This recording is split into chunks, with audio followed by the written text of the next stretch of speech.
In this tutorial, we are going to work in PowerPoint again with background papers, clip art, and photos. So I've opened up a new PowerPoint presentation and I've drawn a box. And just as a refresher, I'll do new slide. I'm going to grab the shape tools and I'm going to draw a box.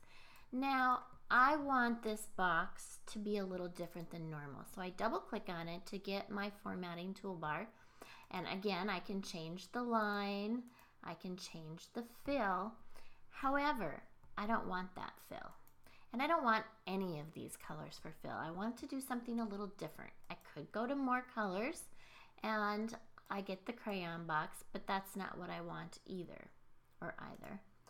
I could do a spectrum and get different colors. I can do this type of colors. I can do gradients and I can pick colors. So if I click on this, RGB colors, I can move them around and I can get colors.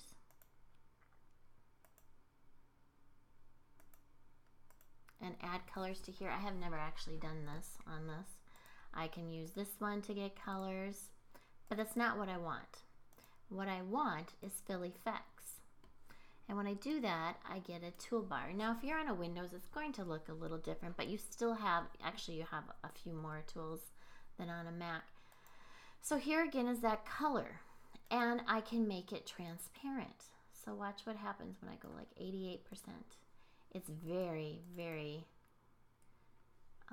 transparent. So I'm going to go back to fill effects and I'm going to move it around. And can you notice how it gets? So it's kind of like putting a clear piece of paper and just color shading it. I can also do a gradient. So I can do radial. I could do rectangular. I can add colors. And I want to add a yellow to about there, and I want to add another color, and I'm going to add a green. So then I can say okay, and you can see that that's what that looks like. So I can really do some great customizations. I can do a picture. So I'm on the internet, on the morgue files, and these are all located on the tutorial website.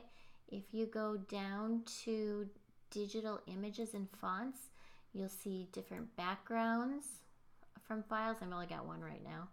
Different fonts and what the difference between serif font and sans serif font is. Graphic websites, and I have quite a few of those. So this is where you're going to find the morgue files. It's right there. So when I click on view, it will open up. So I'm going to take this picture and I'm going to save the image as whatever it's named. Now, when I do that, I still want to know, even though it may say free photo archive, nothing is free. You need to find out what the terms are, what their disclosure says, what you can actually do with it. Here it is, terms. And even though it says it contains free high resolutions for either corporate or public use, you want to make sure what the terms are. So you want to go in and you want to look at what you can do with it. Can you use this photo in a worksheet, publish it on Teachers Pay Teachers or Teacher's Notebook and make money off of it? I don't know. You need to read through and check this out. So always good idea to look at the disclosure statements or look at the terms of use. So I'm going to choose a picture and I'm going to choose that picture. So I click on choose a picture. I saved it on my desktop. So there it is. I'm going to insert it. This is what it looks like. I can rotate it, I can tile it so that it gets to be, if it's a really big picture, I'm just going to click OK, and there it is. So I can add a picture. So let's say I don't want a picture.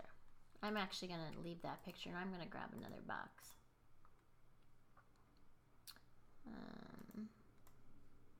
Okay, I'm going to double click on that. So file, fill effects. So I did a picture or a texture. I could also choose a pattern. So let's say I want this gradient. So I say okay. Now I'm going to fill it with that since I accidentally clicked on it. I'm going to go to patterns. Maybe I want it to look like that or that. And I can change the background color. And then the foreground color, maybe I want it to be bright yellow. So you can see all the different things you can do to kind of jazz up what you're doing in PowerPoint, or if you're doing a visual for students. Okay, I'm going to do another box. And I'm going to do a new slide. This time, I'm going to go to Fill Effects again. I'm going to put in a picture. So again, I'm going to go back to the internet and I'm going to look for my file that I had. One of my favorite graphic artists is the 3 a.m. teacher. And she has a blog. She has a Teachers Pay Teachers account. She has a Facebook account. She a lot of times gives free things away to teachers that you can download. And this is one of them. Notice it says, please read my, in big quotes, terms of use before using any of my graphics. So even if you buy them from her, read her terms of use, because there's different things you can do with those, especially if you're using a Teachers Pay Teachers. So these are cute. This little background paper with the dogs. So I'm going to put that on in that PowerPoint. So I'm going to save the image just like a picture on my desktop. So now I'm going to choose that. And I'm going to go to desktop. I'm going to grab it and say, okay, look it, there it is. Isn't that adorable? So I can add pictures, I can add gradients. I have this picture here. I'm going to double click on it. It says Format Picture. I can recolor it. I can do lots of different things with it. I can put a frame around it. Let's go to the frames. And I can make it a circle. And then I can save it. And all I did was bring in the picture. And then I put a frame around it. So for this tutorial, the main thing, and I'll go more into detail on that one, is how to use that fill and how to use the fill effects. So practice doing that and getting yourself comfortable with adding different fills. Are you going to use this all the time? No, but you might sometimes. So for instance, here it is, and I've made it larger. Now I'm going to create another box. And this time I'm going to, let's see. I think I'm just going to do this shape.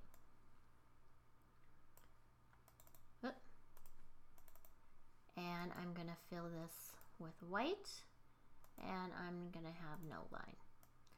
So now I can make this larger, but I've got a nice little border, and I can put in a text box. So I can go insert text box. My poster. So maybe I'm going to make a poster. Ooh, spell it correctly, I hope. My poster. And maybe my poster is my poster of synonyms. Okay, so maybe I'm going to do that, and I'm going to create posters for my classroom. That's an option. Maybe you're into something with Teachers Pay Teachers, and you want to start doing stuff with Teachers Pay Teachers. Notice this. You should be able to do something like this now. Put a background in. here is just a shape. Here's another shape on top of it. And then she's put in her different text. And you can find different fonts and cute things like that. So the only difference really is she took another rectangle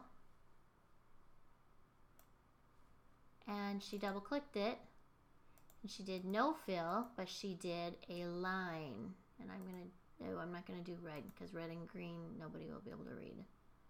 Orange, and let's make it dashed, and oops, I did solid line, that's all right. And the weight, I'm gonna make it light green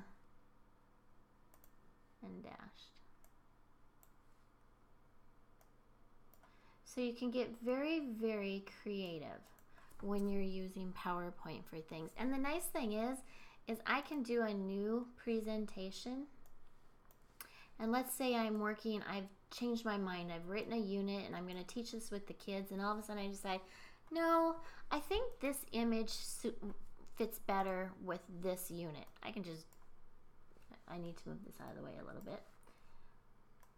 I can drag and drop. So I take this image, I'm clicking, I'm dragging it across, and I'm dropping it in this presentation. So it hasn't gone away from that one, but I can do a lot of dragging and dropping.